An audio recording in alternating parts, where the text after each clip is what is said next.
শুরু করছি পরম করুণাময় আল্লাহর নামে। হে বিশ্ব দরদি, কাম এবং প্রেম নিয়ে কথা বলবো।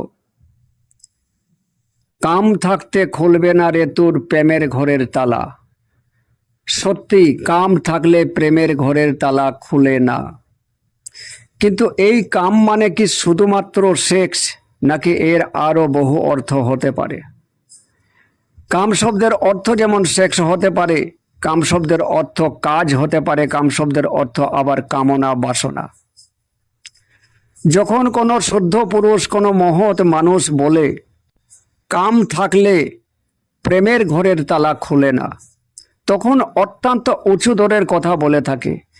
কিন্তু আমরা যারা অজ্ঞানী, আমরা যারা এটাকে সঠিকভাবে বুঝি না, তারা আমরা সেক্সুয়াল বিষয়টাকে নিয়ে চলে আসি এবং অনেকজন কোরআনের আলিফ লাম মিম এর যে ব্যাখ্যা স্বরূপ নিয়ে আসে, ওখান থেকেও কামতত্ত্ব নিয়ে চলে আসে।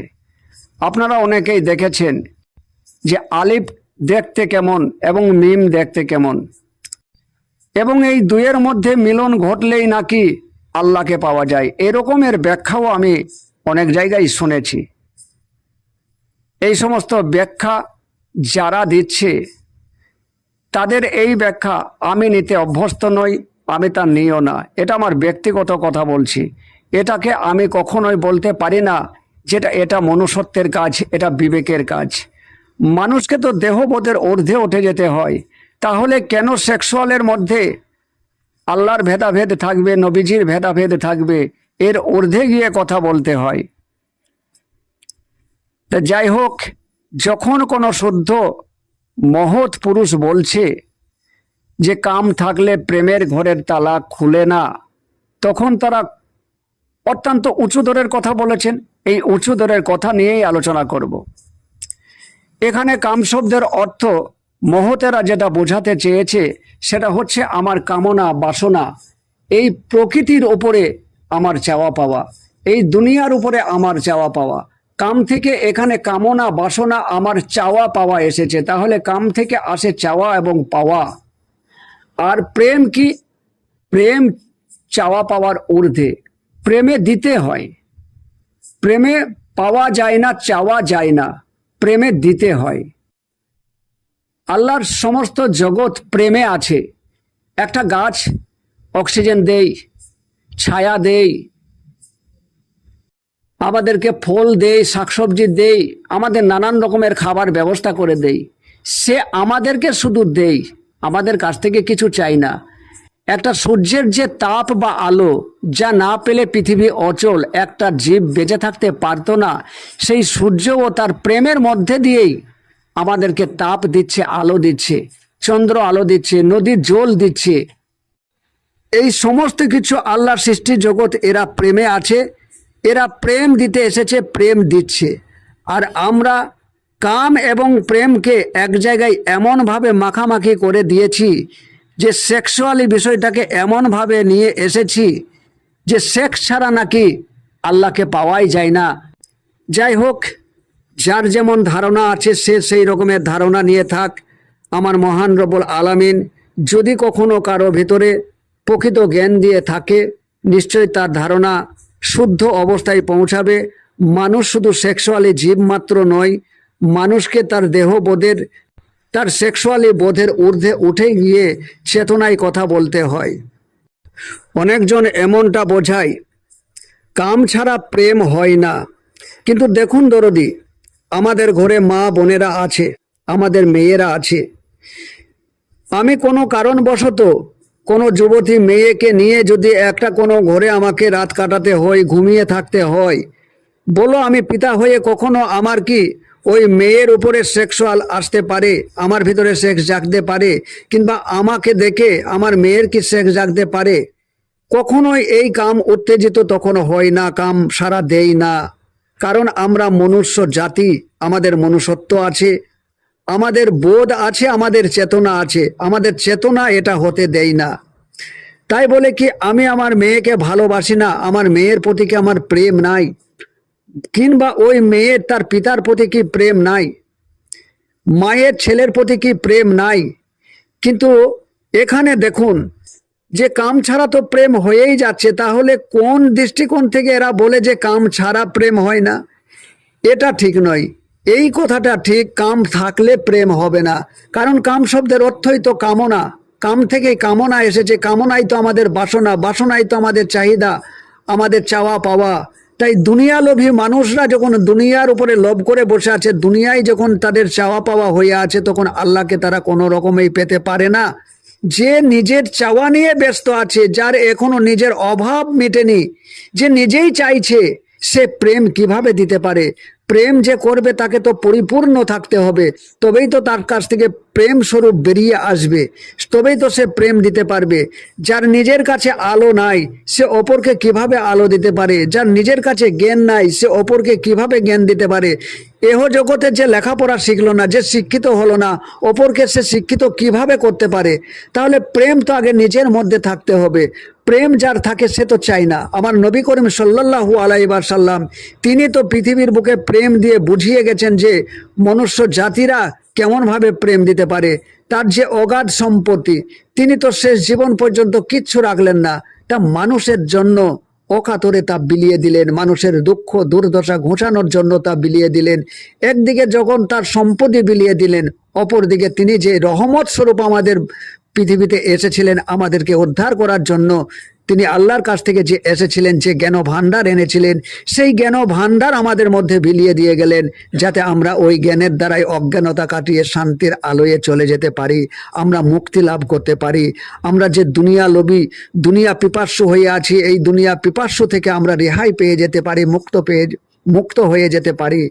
এর জন্য আমার নবী আমাদের কাছে রহমত স্বরূপ এসেছিলেন। তাহলে প্রেম তো দিতে পারে যাদের মধ্যে প্রেম আছে, যারা সেই মহৎ ব্যক্তি, প্রেমে পরিপূর্ণ, যারা জ্ঞানে পরিপূর্ণ হয়ে আছে, একমাত্র তারাই তো প্রেম দিতে পারে। কিন্তু যারা কামতত্ত্বর নামে সেক্স নিয়ে খেলছে, তারা কেমনভাবে প্রেম দিতে পারে? আপনারা কখনো দেখেছেন যে যারা নারী লোভী এবং অর্থ লোভী, এরা দুনিয়ার জন্য কিছু করেছে, আল্লাহর সৃষ্টির জগতের জন্য কিছু করেছে, দুনিয়াকে নিয়ে কিছু ভেবেছে, আজ পৃথিবী ধ্বংসের কবলে পড়েছে। আপনারা তো দেখতেই পাচ্ছেন, আরো কিছুদিন গেলে পৃথিবী ধ্বংসের কবলে আরো এগিয়ে যাবে। আমরা মানুষেরা আমাদের মনুষ্যত্ব খুইয়ে, আমাদের বিবেক খুইয়ে, যেভাবে আমরা উৎপাদন করেছি, যেভাবে আমাদের সন্তানদের উৎপাদন করে চলেছি, এবং দিনের পর দিন ঘর স্থাপন করতে গিয়ে, কারখানা স্থাপন করতে গিয়ে, রাস্তা স্থাপন করতে গিয়ে আমরা একের পর এক জঙ্গল আমরা ধ্বংস করে চলেছি। 18,000 যে মাকলুকাত, আল্লাহর সৃষ্টি জগতের যে মাকলুকাত, পশু পাখি কীট পতঙ্গ, তাদের সংখ্যা অনেক কমে গেছে, অনেক বিলুপ্ত হয়ে গেছে, অনেক জঙ্গল কমে গেছে। যে কারণেই তো প্রকৃতি মাঝে মাঝে আমাদের ওপরে দুর্যোগ চাপিয়ে দিচ্ছে, মহামারী চাপিয়ে দিচ্ছে। তবে এটা যদি আরো বাড়তে থাকে, একদিন প্রকৃতি মা তার ক্রোধে, তার আফসোসে, তার রাগান্বিত অবস্থার মধ্যে দিয়ে এমন সাজা এই মানুষ জাতির উপরে আনবে, এমন মহামারী মানুষের জীবনে নিয়ে আসবে, যে মানুষের সেদিন পৃথিবীর বুকে টিকে থাকা কঠিন হয়ে যাবে। এমন বড় মহামারী সামনে আসতে চলেছে, তার জন্য আমরাই দায়ী, আমাদের মনুষ্যত্বই দায়ী।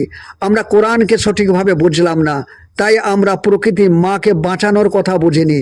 আল্লাহ কোরআনে স্পষ্টভাবে বলেছে যে তোমরা আমার সৃষ্টি জগতের দিকে লক্ষ্য করো, গভীরভাবে তাকে পর্যবেক্ষণ করো, সেখানে তোমরা আমার নিদর্শন খুঁজে পাবে। স্পষ্টভাবে কোরআনে কথা জানিয়ে দিয়েছে। তারপরেও আমরা তা নিয়ে কখনোই পর্যবেক্ষণ করি না, কখনোই গভীরভাবে ভাবি না যে আমাদের পরের যে প্রজন্মরা আসবে তারা কিভাবে সুস্থ থাকতে পারে। আজকে দেখতে পাবেন আগের তুলনায় অনেক হসপিটাল বেড়েছে, অনেক ডাক্তার বেড়েছে, তারপরেও আপনি হসপিটালে যাবেন, ডাক্তারের কাছে যাবেন, সারা দিন আপনাকে গিয়ে লাইনে দাঁড়িয়ে থাকতে হবে। কেন মানুষের এত রোগ? এই রোগের কারণ কেন?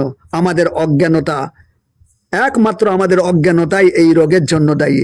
কখন কোন খাবার খেতে হবে, কতটুকু পরিমাণে খেতে হবে, তা আমরা জানি না। তাই মানুষ যদি চেতনার দাম দিত, চেতনায় যদি বাঁচতো, এত সেক্স নিয়ে যদি কথা না বলতো, যদি চেতনায় বাঁচতে পারতো, বিবেকী হয়ে বাঁচতে পারতো, অবশ্যই এই পৃথিবী একটা সুন্দর জায়গায় আসতে পারতো, একটা মনোরম জায়গায় আসতে পারতো। তা আমরাই সৃষ্টি করতে পারতাম। আমরা চেতনাজীবী হয়েও আমরা চেতনাকে মূল্য দিলাম না, চেতনাকে আমরা অপমান করে দিচ্ছি। যখন আমরা সেক্সুয়ালের দিকে চলে যাচ্ছি, যখন আমরা নারী তত্ত্ব 14 সেজদা বা রতি সাধনের নামে যখন আমরা নারীদের দিকে চলে যাচ্ছি, তখন আমরা দেহকে মূল্য দিয়ে দিচ্ছি। আর দেহটাকে মূর্তি বলা হয়েছে। দেহের কতটুকুই বা সুখ আছে? চেতনায় সুখ আছে 99%, দেহে সুখ আছে 1%। আমরা 99%কে ছেড়ে দিয়ে 1% সুখে আমরা বিভোর হয়েছি। কতটুকু জ্ঞানী আমরা বলতে পারেন বিশ্বদরদী? কতটুকু জ্ঞানী আমরা যে আমরা দেহবোধে বাঁচি?